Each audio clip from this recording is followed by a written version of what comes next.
What's up, everybody? It's Sam with Rowdy Alternative. Today we are with the drummer from Pigeons Playing Ping Pong. That's a mouthful. I thought I would fuck that up. uh, Alex, otherwise known as Gator Petropulos. How you doing, man? Good, man. Thanks for having me. Yeah, absolutely. You guys been keeping busy touring? I've been looking at your dates, and you guys are hitting it hard. It looks like. Yeah, it's kind of been our MO over the last almost 10 years now, is just hitting the road hard. And we've used this year to kind of work on more new songs and kind of some new avenues, but we're always on the road. Yeah, man, that's awesome. And I got to shout out my cousin Chris. He's the one who got me into you guys, and I didn't even like I've always heard your guys' name floating around. You know what I mean? Because like you guys tour all the time, so it's like Yeah. I've always heard of you, and I finally nestled down and like listened to your stuff, and I need to catch a show because like that's what it's all about. Probably is that true? I guess like when it Yeah. comes to your guys' music. I think it is. It's not to say, we don't love the studio vibe and especially recently, I feel like especially in the last couple of records, we've kind of honed in kind of a more of a studio sound versus live sound because it's fun, but like you said, it's different.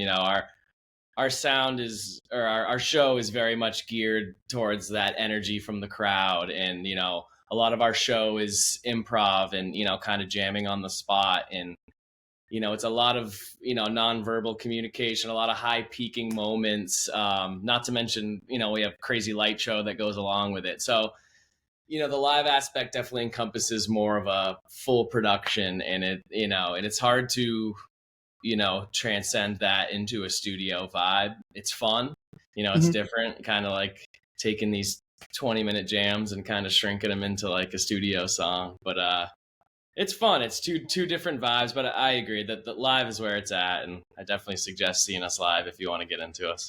Yeah, and kind of piggybacking off that a bit, how would you, as a member of the band, how would you describe your guys' live show? Like you mentioned, you had the light show and all that kind of stuff. How would you describe it? Yeah, we've always said we've always called it high energy psychedelic funk. It's kind of, crazy lights, a lot of crazy people, dancing around. It's high energy.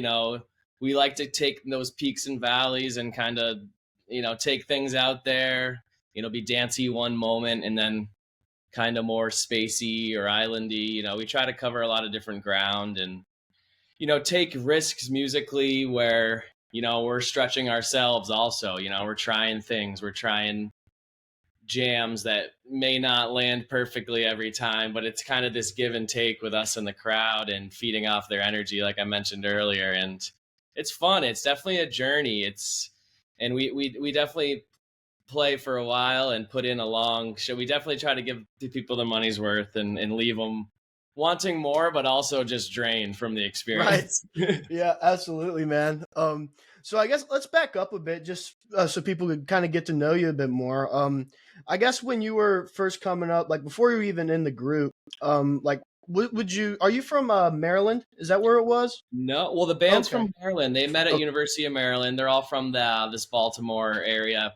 Greg himself is from New York, but he went to University of Maryland, and they started there. I'm from New Hampshire originally, and came in a few years down the road in 2015. But yeah, I immediately dropped everything and moved down here. I'm in Maryland now, and we all live within 10, 15 minutes of each other and still practice regularly and get together for band practices like, the good old days. So it's a good home base.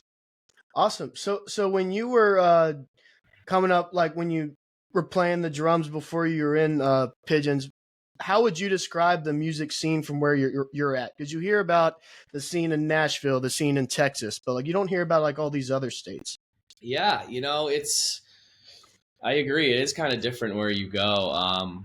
Before Pigeons, I wasn't doing music full time, but it was still my passion, and I was still playing in bands. A lot of it was in kind of the New York City grind, in that Connecticut, New York area.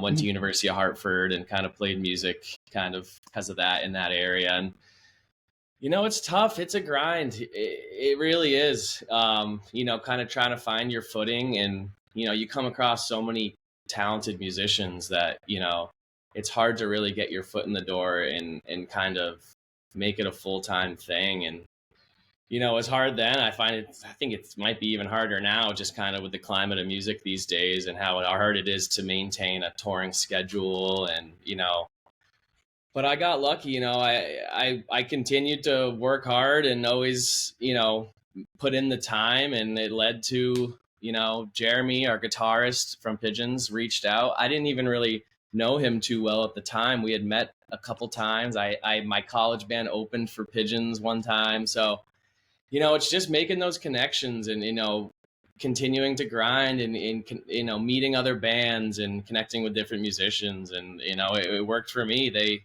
called me out of the blue years later and asked if I wanted to audition, and from then I knew I wasn't I was going to go in as prepared as possible, and I wasn't going to miss this opportunity, and it all worked out. So yeah. Right.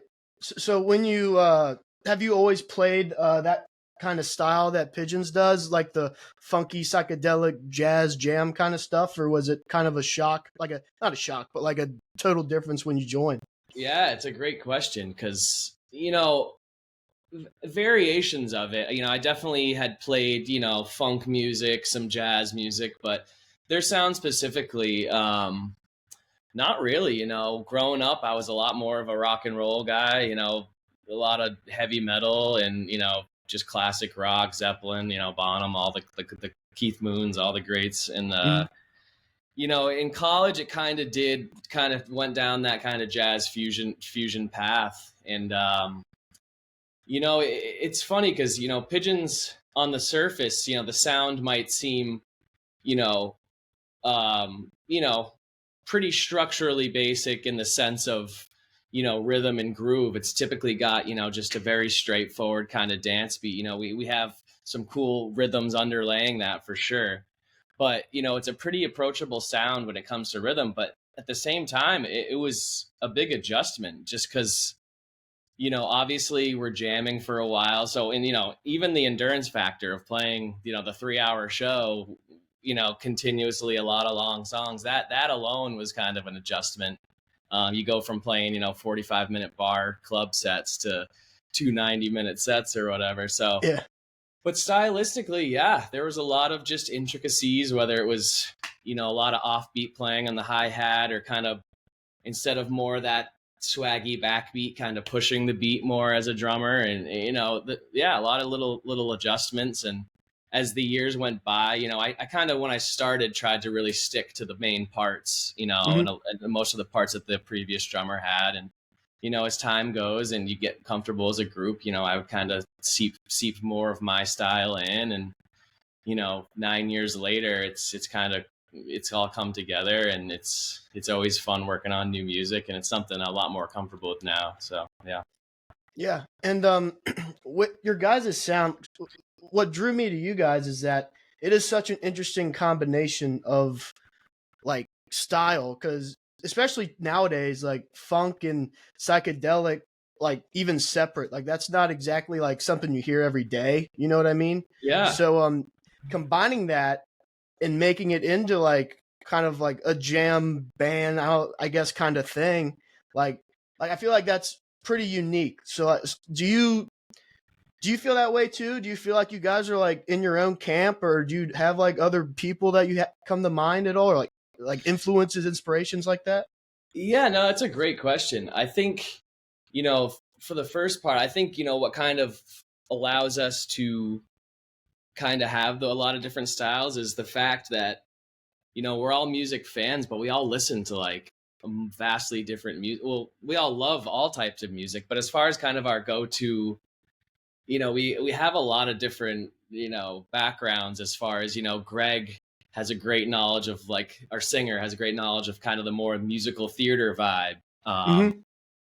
Ben listens to kind of a lot of deep bass electronic music, which brings in a vibe. Jeremy was very much into, Fish and Trey and as well as the old school funk guys, the Grant Greens. So it's, I had more originally of a rock and kind of fusion vibe. So it's definitely a melting pot, you know. And I think the way we approach songwriting, it's very collaborative too, and that allows us to kind of create a vibe. Because as I was saying earlier, if you hear us on the whole, some things may sound pretty basic and straightforward, but we try to have a lot of little intricacies here and there of different rhythms, like you said. And I don't know, it's hard to compare, because there's also the jam band word is such a Yeah. convoluted term. Yeah. There's metal bands that jam, Yeah. there's reggae bands that jam, so Yeah. we try not to kind of compare our sounds to others. As far as like the classics and the dancey vibe, we kind of try to hone in almost like that Talking Heads vibe. If you think of kind of more of the old school guys with, it's kind of always changing, but we always try to stay true to our sound. And yeah, it's funny you mentioned the whole jam band thing, because I feel like as a person who I've never really been super into those kinds of bands, like I just never really dove into them. yeah, So like when I was trying to figure out like what is it, it seems like a genre, if it even is a genre. Like it just seems like something that invented itself. You just had all these bands going back in the day, like you got what, like Grateful Dead, I think, and like yeah, then through time you had like Dave Matthews Band, like you said, there's metal ones like guys like Tool, guys like that. yeah, they have sections where they jam, or it's also kind of, it's jam is almost a more of a culture, Yeah, as opposed to, if you think of it more of the word in terms of music, then you think more of improv. And if that's the sense, yeah, wouldn't jazz be jam? But I think, it kind of created, I think, more of a culture, like you said. You had the bands like the Dead, who were very experimental, and then Fish came along. And so yeah, I definitely think it's a mixture of style, but also just kind of the culture of that scene. So yeah, and it's also it's funny because like the culture part, all the fan bases for these guys are like, people say cult fan bases a lot, yeah, which just means like a lot of people who like are totally dedicated to these guys will travel around to watch them. Do you yeah. guys see that like with your guys' band too? Just like a huge dedicated fan base? Yeah, it's awesome. It's so cool to see. I mean, ever since I joined, even when we were doing lower level tours, you go show by show, you see familiar faces all throughout the country, and you see those guys tailgating and showing up early for the VIPs, and it's so cool, and we have, we call our fan group the Flock, and it's always growing, and it's it's a hardcore group of fans. They're amazing. They're always collaborating. They always have like meetups before shows, and it goes back to kind of the culture kind of the scene. And it's it's inspiring. It's like, it makes you feel good when you take the stage and you see people like, clearly into it, and, kind of drives you to keep going. It also drives you to keep things fresh, like one kind of major theme of our live show is that every night it's a new set list. Mm-hmm. So, we always, our guitarist Jeremy has a spreadsheet of every set list we ever played in every city. So, Oh wow. when we return, we'll bring up, the past sets, and even try to switch it up from when we were in town last, as opposed to where we were last night. So it keeps us on our toes. But yeah, the Flock, it's been crazy. It's still fun today to see, our fans always interacting and showing up in different places. And yeah, it's great. Yeah. And I just thought about like we were talking about like all these dedicated fan bases and stuff, and like with the whole just how that culture is, it's you see a lot, especially with like the older guys, like other bands, like there's like hundreds of live albums. Have you guys ever like wanted to go down that path at all, or has that ever crossed your mind? No, for sure. Because, as we were talking earlier, it's, the live show is definitely where it's at, with us. And so we work with a company called Nugs that we record our shows every night, and we'll upload them to this streaming service that works with a bunch of different bands. And so we do put out pretty much every live show in that sense. But as far as like the official live releases, we're definitely little picky as far as which ones to actually release. It's tough with the live shows because you really want to try to portray that energy. And there's a lot of times where you're ripping so hard live and it may not always come across great in a recording or something. There's those little things. The logistics seem just ridiculous with live albums. Or if there's this crazy moment on stage where we're going nuts and the lights are going nuts, it's obviously you're not really going to capture that. But it's actually something we've been trying to put more into and kind of create more official live releases, because the fans definitely seem to lean more towards the live stuff. But we also love doing studio stuff. We just released another new record, so it's been going great. And we'll hit on that record in a minute. But it's just kind of funny that it kind of sucks actually that like the physical media thing is kind of irrelevant nowadays, because back then you had like the live DVDs, and like now, oh my gosh, that was my thing. I still have right next to me in that drawer some like really good ones from like high school. And like I just think about them, like guys like you, like bands like you guys would make a killing off that shit. Let's bring back live DVDs. Yeah, for sure, man. So are you so I drum for leisure, not in a band or anything. So I always tend to listen to more of like the drum parts and songs. And like I was kind of breaking down what you were playing in a lot of your guys' tunes. Mm-hmm. Are you like, have you ever gotten into like jazz drumming at all? Is that something that you dove into? Yeah, definitely. I wouldn't say my jazz chops are nearly could be pulled off professionally. It's something I'm extremely interested in. I have a deep love for jazz music and have been around a lot of great jazz players. So it's something I've always kind of continued, not only, just learning the history and the playing, but just kind of how it's approached and, dynamically a different touch. I love wailing and I love going nuts on heavy rock and having a deep funk pocket. Yeah.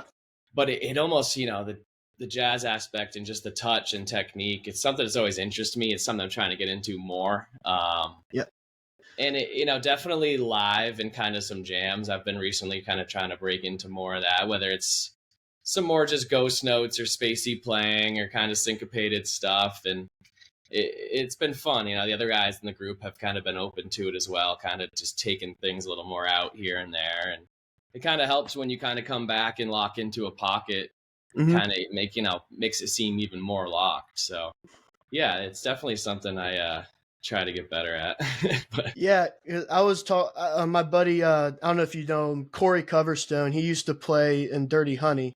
Okay, he's since left the band, but he got into jazz drumming, and he said that like it is like a total different world. Like even on like a spiritual level almost. Like there's like different ways that you have to change your brain when you play it, and you know what I mean? I don't know if that makes any sense, but no, it absolutely does. You're a lot of the times as drummers and how you're taught, you're always ingrained that like that the kick and the snare are what's driving everything. And then you start to learn jazz and you realize it's all being driven by like the right hand, and like it's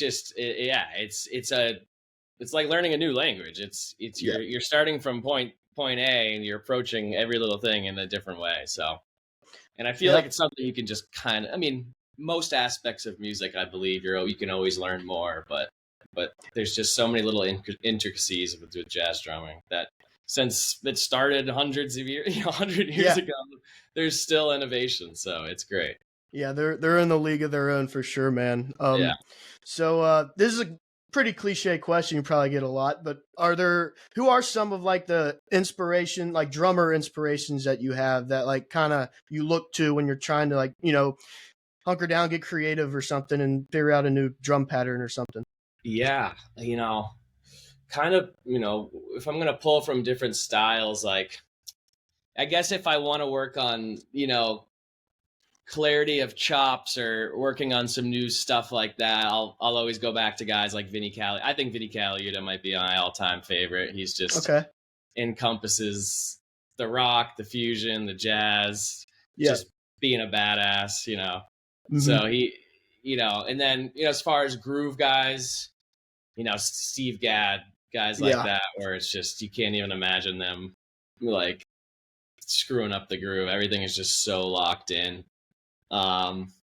You know, if I ever, going back to the jazz world, if I ever just want to hear something and just be blown away and get inspired, I'll listen to Tony Williams. He, you know, just the way he could play songs that you hear it, you're like, oh, okay, yeah, okay, that's like, it's fast, but I think I could do that. And then you try to play it and you're like, holy shit. Like, yeah, dude. It makes things sound very like, oh, I think impossible. I can do that. And then you try, wait, how can he do that? Yeah.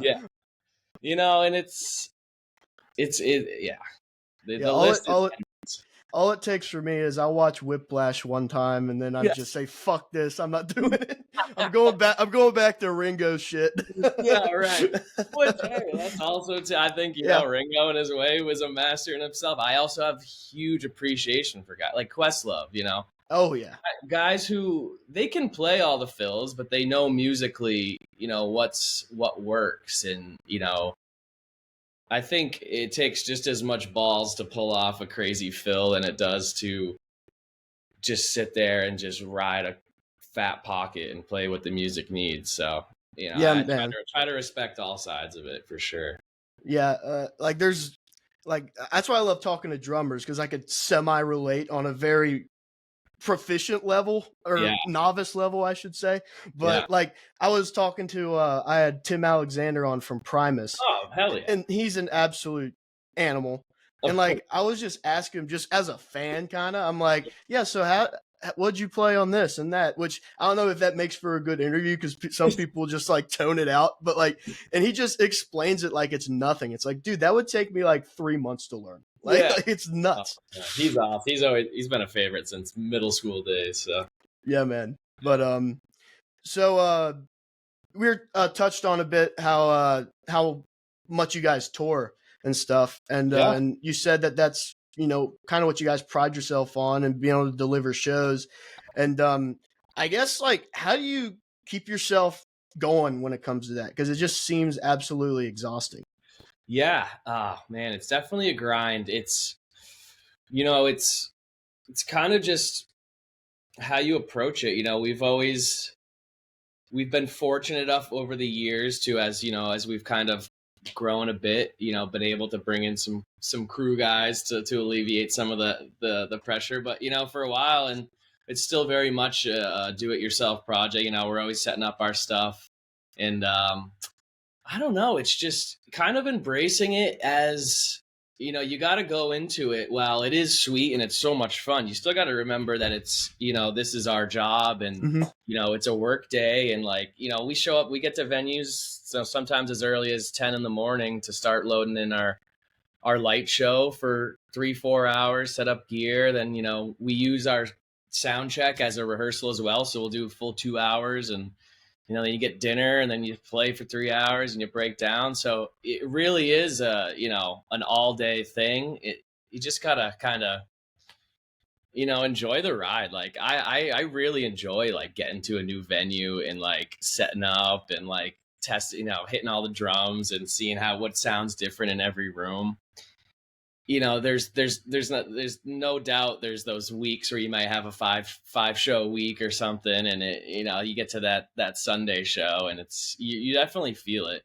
But it's just all how you approach it. We've always tried to be good to ourselves, have fun, but also, you know, you don't want to just be beating yourself up and being hungover all day and get to the next venue. You still want to enjoy it and enjoy the times, enjoy the downtimes. You know, after the show, kick back, you know, let loose with your friends, and, you know, you get up and you do it again. And just, you know, going out when you have little breaks, going out and walking down the street and, you know, kind of seeing the town. You know, you don't want to do a whole tour and realize, oh, all I saw was the inside of the venue. You know?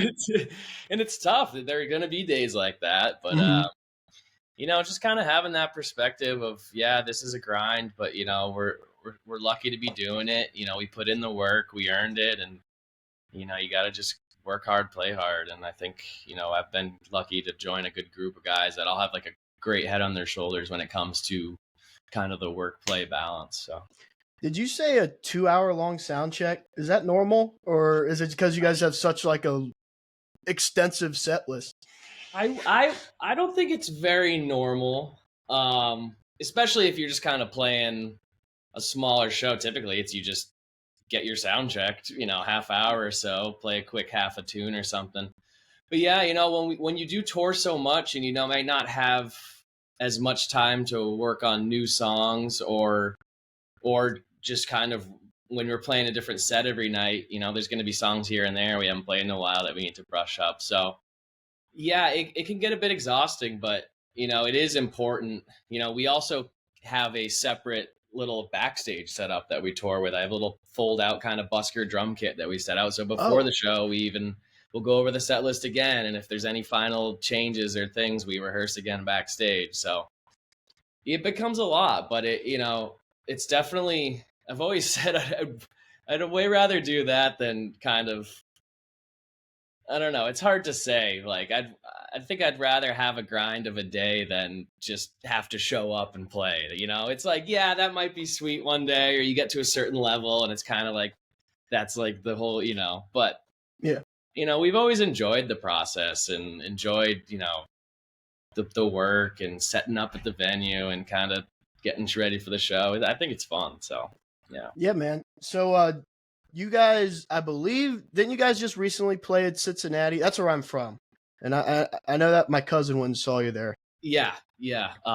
What venue was that? Was it Bogarts or was it might have been in Newport? I don't remember. Yes, it was the Megacore Pavilion. Okay. In Newport, which was sweet. Were you guys outside or inside? It was going to be outside, and then there was kind of some weather, and we ended up moving it inside, and it ended up being sweet, full of packed show. It was actually a Sunday show, too. Okay. And that was with our friends Andy Frasco and Dogs in a Pile. We've been doing kind of a festival-esque tour with a bunch of different bands on, and it's been great. Hell yeah. Did you get to walk around town at all or anything like that? Yeah, and we've, between Newport, and Covington area obviously isn't far. That's always been a great area for us. Madison Theater Days. Yeah. That's always a big stepping stone location for us. So, yeah, we love that area. Yeah. Awesome, man. But yeah. So let's talk a bit about your most recent album, Day and Time. Correct? Yep. I just want to double check because I'm always scared I'm going to get it wrong and look like an idiot. No. But so where did you record that? Like, what's your guys' recording situation? So we recorded at Right Way Studios. It's a great recording studio, actually, right in Baltimore. Some great bands play and record there. Turnstile, Future Islands. Okay. I believe Mars Volta did a record there. And we work with a great engineer, Steve Wright. He runs the place, and the band recorded, I believe, their third album there. Before I was in the band, I think that Pleasure was they recorded there, was their first time they were at that location, and it went so well. It was such a good working relationship with Steve that we've had opportunities to try out other studios and work with other people, and we've ended up staying there. We've recorded the next handful of albums there, and it's still been great. It's going to the studio, obviously one of the hardest things is kind of just being comfortable, and a lot of times you're in a foreign setting and in a new room and bright lights, and you're just kind of, it's hard to get locked in that zone. But we've been able to kind of cultivate like a very homey feel there, and knowing Steve so well, it's very much like we're just setting up at a buddy's house and playing. We just happen to have great gear around us, so we've still recorded there, and who knows, maybe in the future we might venture off and try other things, but it's hard to venture off when everything's already so locked in, and we've grown together as a band and engineer, that even though it's the same spot, we still, every time it's a new album, we feel it's better and sounding better, and so it's a great spot. Nice. So when you guys were uh, recording or just putting together Day and Time, was there a certain like kind of story or message, anything like behind the scenes you wanted to get across with it? As far as the theme of the album, it's kind of, I think it's kind of just shown our growth in the sense of our songwriting.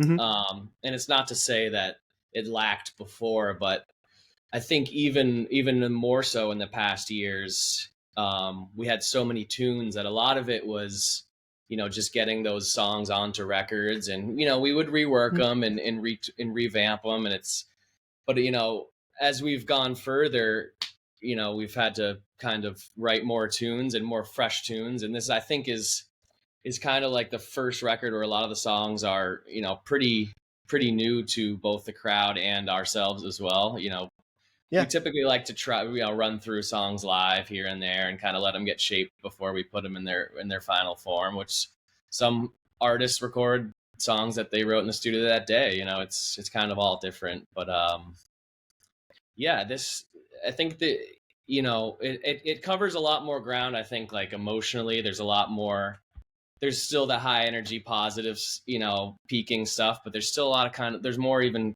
kind of cooler, brought down, mysterious sections that we don't necessarily have always had. So I think yeah. Yeah, and that's the cool thing about you guys is because if you were to, I'm gonna use the term again, but like jam bands, whatever, like if you would look at like other bands like that, a lot of them, like on the surface for like casual listeners, a lot of them sound the same. They'll put album after album out and it don't really change up much. But with you guys, like I ran through your guys' stuff and like it's fresh, like it's consistently different with each release. Is that something I always feel like progressing as a band or an artist is what shows like your actual, like how good you can be. And Yeah. and I don't, is that something you guys are like cognizant of when you guys are making each new release? Just Yeah, changing no, it up a bit? it's a great point. Thank you. It definitely is. It's easy to get stuck in kind of, the same ways musically. And then, the other aspect of just being in a band for a while that can be tough is, the band is always going to grow in their ear and always going to want to try new things, but you also got to be obviously aware and cognizant of the fact that, you've developed such a good, strong base because of the music you've put out. So, you never want to stray too far and kind of, turn your back on what gained you those fans in the first place. So, Right. but also you want to grow as a band and try new things. And I think, our fans have been very good to us. And I think being aware of that, like, we're always going to have love for the old style, but we're also kind of trying some new things. And yeah, it's fun for a band. It can be tough sometimes. You'll see a lot of bands that, many years down the road, they might kind of start to morph to a new sound, and, not everyone might be into it, but, it's kind of just realizing that, we're fans of music as well. And, sounds and kind of different tendencies are going to change. But it's kind of staying true to our sound while also trying new things. And it's, definitely something we've been aware of. Right on. And this is, I like to ask this to anyone I interview on here, and especially because you guys have been around for a while now, so you guys got to kind of see it shift, like with the new social media, the TikToks, all that stuff. You kind of have a lot of artists are getting found just by being on TikTok, stuff like that. But you guys have been around to watch it kind of turn into that. Were you able to, like, do you guys adjust to that at all, or like, are you guys trying to adjust to it? Like some people just say, I'm fine with where we are now. Like, what's your guys' approach to all that? It's it's obviously the social media game has, impacted music so immensely. Not only that, but with, streaming. And we were just kind of joking about how, physical CDs are, look weirder than records now. Like a CD, like vinyl looks less weird than a CD now. It's like, you're right. You're totally right. Everything's kind of flip flopped. You see even cassette tapes coming back in like the genre. Yeah. But Yeah, it's sorry, I kind of blanked there. But You're good. what was Just, your question again? I was just wondering because, like, since you guys have been around for so long, Oh yeah, you okay, kind of yeah. got to see it change. Yeah, Sorry, I lost my train of thought. So you're yeah, fine. no, it's different. It's we do try to we have kind of altered just in general kind of our approach to like the marketing side of things and social media and creating engaging videos. A lot of the times you can get a lot more fans from like a funny backstage video than actually like showing a The song or music, yeah. something. And, like, which is fine. We love with it. We go with it. We've embraced kind of that B-roll kind of day in the life and kind of showing all sides of it. But yeah, like you said, when we started, it was very much just the focus was just play, play, play, Hmm. and just hit the road. And we still, that's our main advice for upcoming bands as well. Is yeah, you might get lucky here and there, getting a song on something, and it's only helpful. But Yeah. I think it's definitely the best way to go about creating a foundation is just, making those physical connections and getting out there and playing and in meeting venue and owners and people in the business and fans and kind of creating a network. And you'll always have that social media side, but I think getting out there and just hitting the road hard is the best advice. Yeah, man, that is good advice, especially for these young guys coming up too. Don't Yeah. rely too much on the TikTok. Yeah. It just gives you perspective too, Yeah, it's yeah. right. So, man, I guess what do you guys have anything new coming down the pipe at all? You could tell us about, or You know, we're well, I can't divulge too much. We're always working on new songs. Always, you know, we're never trying to sit back and just kind of ride the wave. We always are trying to push ourselves, and we're going to be getting back on the road next week. And we've been doing a big triple-headed tour with our good friends Dogs in a Pile and Andy Frasco band, and the crowd's been great. We're about to hit the southeast, the northeast, and make our way all around. So we're gonna keep hitting the road, and we'll see you guys out there for sure. awesome. So, going off the touring, like, you guys have any cool dates coming up? Maybe like some festivals or anything like that? Yep, we got some cool stuff coming up. At the uh, at the end of July here, we got a great festival in the Lake Tahoe area where we're playing along Carl Denson, the Wood Brothers, Main Mm-hmm. Squeeze, some really cool artists, and then Main Squeeze are good. I know them. oh, dude, Yeah, they're top notch really good. musicians. They're one of Yeah. the first bands that we kind of connected with when Oh, we really? first started touring. Yeah, like the Bloomington, Indiana, because they're Hmm. like a Chicago based originally. Yeah. They're great players. They're awesome. And then yeah, Georgia Theater. We're doing 2 nights at the Caverns, which is inside a cave. It's insane. Yeah. It's crazy. That's crazy. So we're lucky. I love going to venues and seeing new venues, and we try to keep it just as exciting for us as it is for hopefully our fans. So a lot of good stuff on the horizon here. Awesome. Well, Alex, dude, it was a lot of fun talking to you, man. It's been a pleasure. If you have any plugs or anything you want to throw in here for people to check you out on, floor is yours. Yeah, we just released our album Day and Time. Go check it out, streaming everywhere. Yeah, check us out on the road. We're always posting dates, always posting crazy videos, and trying to get out some more live releases. So keep your eye out, and we'll be here.